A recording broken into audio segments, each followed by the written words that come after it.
kalian suka pesan makanan lewat ojek online. Tentu itu menjadi hal yang biasa. Tapi, gimana jadinya kalau seorang ojek online menerima pesanan dari orang yang tak kasat mata? Wow. Ini adalah pengalaman horor dari Topan, seorang ojek online yang pada saat itu mengalami kejadian yang sangat horor, di mana ia mendapatkan satu orderan makanan dan ketika ingin mengantarkan, ternyata tidak ada siapa-siapa.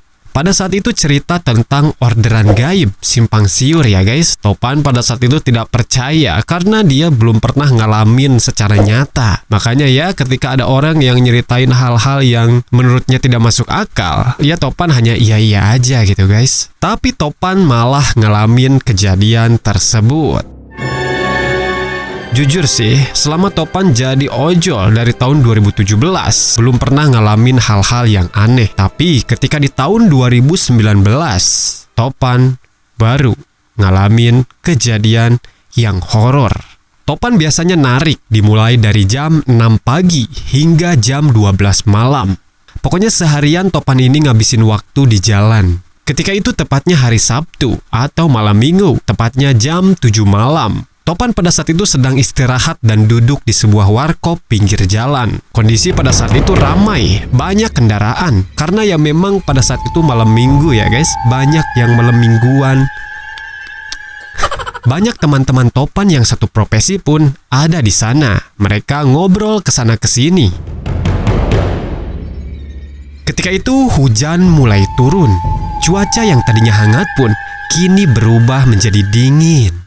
Topan pada saat itu belum menyalakan aplikasinya karena Topan merasa ya pengen istirahat dulu gitu ya, ngopi-ngopi di sana, nongkrong-nongkrong dulu. Karena Topan merasa kalau malam minggu pasti adalah orderan-orderan sampai malam gitu guys. Akhirnya setelah jam 8 malam, Topan kembali menyalakan aplikasinya. Setelah beberapa saat, akhirnya ada satu orderan yang masuk. Orang itu memesan sebuah makanan yaitu martabak. Wow, enak. Tanpa berlama-lama, Topan pun meluncur ke tempat penjual martabak. Sebelum Topan meninggalkan warkop, Topan di sini pamitan dulu nih sama temen-temennya. Bro, gue cabut dulu ya. Ada orderan nih masuk. Lumayan hujan-hujan gini dapat orderan. Rezeki anak soleh bro, kata si Topan. Kemudian pada saat itu ada salah seorang teman Topan yang nyeletuk. Awas, hujan gini yang pesan biasanya. Hahaha. Kata temennya, nggak ada. Ini kan malam minggu bro. Mungkin aja ada orang yang pacaran yang pengen ngemil martabak. Yang pesennya cewek cowok. Kepo. Akhirnya Topan pun berangkat untuk mengambil pesanan tersebut. Singkat cerita, Topan sampai di tukang martabak. Di sini nampaknya martabak sedang dibuatkan dan sebentar lagi akan selesai. Topan kemudian melihat ke aplikasi dan melihat kembali titik lokasi pengantaran. Setelah Topan lihat, ternyata jaraknya cukup lumayan jauh dengan estimasi waktu yang harus ditempuh Topan sekitar 30 menit. Setelah martabak beres, kemudian Topan langsung membayar dan kembali melanjutkan perjalanannya untuk mengantarkan makanan tersebut. Ketika itu kondisi di luar hujan rintik-rintik. Topan terus melihat ke arah map karena Topan sendiri belum pernah mengantarkan pesanan ke daerah tersebut. Topan keluar dari jalan raya dan kini Topan diarahkan menuju sebuah gang yang Topan sendiri belum pernah melewati gang tersebut. Topan kini menyusuri pemukiman penduduk yang kondisinya pada saat itu ramai-ramai sepi ya guys. Kemudian di situ Topan diarahkan lagi oleh Maps ke jalur yang lain karena memang di arah depan jalanan sudah mentok. Akhirnya Topan memutar balik kendaraan. Dan di sana Topan menemui seorang warga yang sedang berjalan. Kemudian bertanya, "Permisi pak, maaf mau nanya, kalau alamat ini di mana ya pak?" "Oh alamat ini, bukan ke sini jalannya, ke sana keluar lagi Kang. Kalau di sini mah mentok, ini mah di perumahan." Akhirnya Topan kembali keluar dari pemukiman warga. Maps terus mengarahkan Topan, namun setelah beberapa saat berjalan, Topan kini melewati jalanan yang sangat sepi, hanya dikelilingi oleh kebun-kebun di sekitarnya. Lampu penerangan pun hanya mengandalkan dari sepeda motor yang Topan pakai. Topan agak merinding pada saat itu. Tapi yang Topan takutkan bukan hantu, melainkan takutnya ada begal di daerah itu. Ketika Topan akan memasuki pintu utama, di sana tidak ada sama sekali satpam yang jaga. Semuanya terlihat sepi. Topan terus menyusuri rumah demi rumah. Kondisinya pada saat itu ada rumah yang terang, ada juga rumah yang gelap. Topan terus berjalan sambil mencari blok rumah yang akan Topan tuju. Jadi di perumahan itu ada 5 blok ya guys, blok 1, 2, 3, 4, 5. Semakin Topan berjalan, semakin merinding hawa yang dirasakan. Topan berpikiran, kok perumahan sepi banget ya? Apa iya ini perumahan baru? Dan belum ada orang yang banyak nempatin. Akhirnya Topan pun berhenti di sebuah rumah. Dan memang itulah lokasi rumah yang Topan tuju. Tapi rumah itu nampaknya sepi. Rumah-rumah di sekelilingnya pun terlihat gelap. Apa mungkin orangnya udah pada tidur? Pikir Topan pada saat itu. Akhirnya Topan pun di sini menelpon orang yang memesan makanan itu.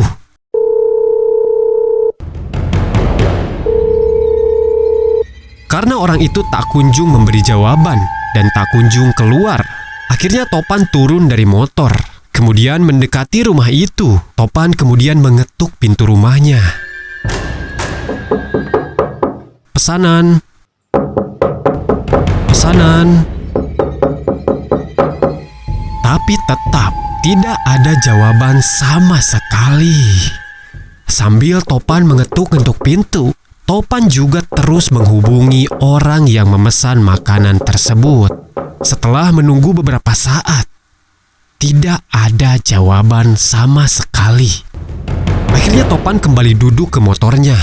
Sambil menunggu beberapa saat, Topan terus menelpon orang itu. Kondisi di seputaran rumah itu pun sangat sepi. Bahkan tidak ada orang sama sekali yang lalu lalang. Setelah menunggu beberapa saat, akhirnya Topan pun memutuskan untuk kembali ke depan perumahan, berharap bisa bertemu dengan orang untuk menanyakan penghuni rumah tersebut. Setelah Topan sampai di depan perumahan, Topan melihat ke sekeliling. Tidak ada orang sama sekali. Namun ketika Topan melihat ke sebelah kanan, kira-kira jarak 100 meter, sepertinya ada sebuah warung. Dan di sana juga ada beberapa orang warga yang sedang nongkrong. Kemudian Topan pun langsung bergegas ke warung tersebut. Setelah sampai, kemudian Topan bertanya kepada salah seorang warga. Sebut saja namanya Pak Usman. Pak, maaf, mau tanya, kalau perumahan ini udah ada yang isi belum ya? Oh, perumahan ini mah masih kosong, Kang. Tapi ada beberapa blok yang udah terisi. Blok 1 dan blok 2. Selebihnya belum terisi. Saya dapat orderan dari blok 5. Cuman pas saya ngecek rumahnya, sepi, nggak ada orang, Pak. Waduh, Kang, serius? Blok 5 mah masih kosong atuh. Justru itu, Pak. Makanya saya heran. Siapa yang order makanan ini? Belum dibayar juga. Coba Kang, hayu kita ke sana cek rumahnya. Akhirnya, Topan dan 2 orang warga mengecek ke blok 5, tepat di mana rumah itu berada. Setelah sampai di sana, Pak Usman dan 1 orang temannya turun dari motor. Kemudian langsung mengetuk pintu rumah tersebut. Sementara 1 orang temannya menyoroti seisi rumah menggunakan senter HP. Tapi nampaknya rumah itu kelihatannya memang masih kosong. Bahkan kursi sekalipun tidak ada. Topan, Pak Usman, dan 1 orang temannya diam di rumah itu beberapa saat. Ketika mereka sedang ngobrol, tiba-tiba lampu di dalam rumah itu menyala. Sementara lampu yang ada di luar mati. Sontak, Topan dan Pak Usman kembali mengetuk pintu itu. Permisi. Tapi tetap tidak ada jawaban sama sekali. Dengan merasa heran dan mulai merinding, mereka semua akhirnya kembali ke motornya dan kembali bergegas akan menuju ke warung. Ketika Pak Usman menyalakan motor, tiba-tiba di balik jendela rumah itu ada sosok perempuan yang memakai baju putih dan mengintip di balik kaca jendela. Sontak Pak Usman langsung kaget dan istighfar. Astagfirullahaladzim. Astagfirullahaladzim. Pak Usman dan satu temannya tergesa-gesa untuk meninggalkan rumah itu. Sementara Topan yang kaget mendengar ucapan Pak Usman langsung bertanya, "Pak, ada apa?" Udah, ayo kita pergi, Kang. Jangan lihat ke rumah itu ya. Topan di sini merasa penasaran akan apa yang sudah terjadi. Topan sambil memarkirkan motornya, kemudian melihat ke arah rumah itu. Tiba-tiba, Astagfirullahaladzim. Topan melihat sosok wanita itu sama seperti apa yang dilihat oleh Pak Usman. Perempuan itu berdiri dan semakin lama perempuan itu menembus kaca jendela rumah tersebut. Wow! Sontak mereka pun pergi tergesa-gesa sambil tancap gas meninggalkan rumah tersebut.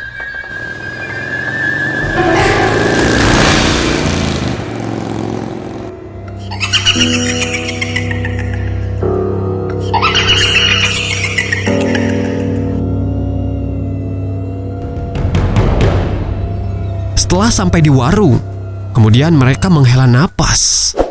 Kaget, gemetar, keringat dingin, sampai tidak percaya apa yang barusan mereka lihat. Setelah mereka dalam kondisi tenang, akhirnya Topan di sini membagikan makanan itu kepada Pak Usman dan temannya. Dan mereka di sana makan bersama martabak yang enak yang diorder oleh makhluk yang tak kasat mata tadi. Buat kalian yang punya cerita horor atau misteri, boleh kirimkan cerita kalian ke email di bawah ini.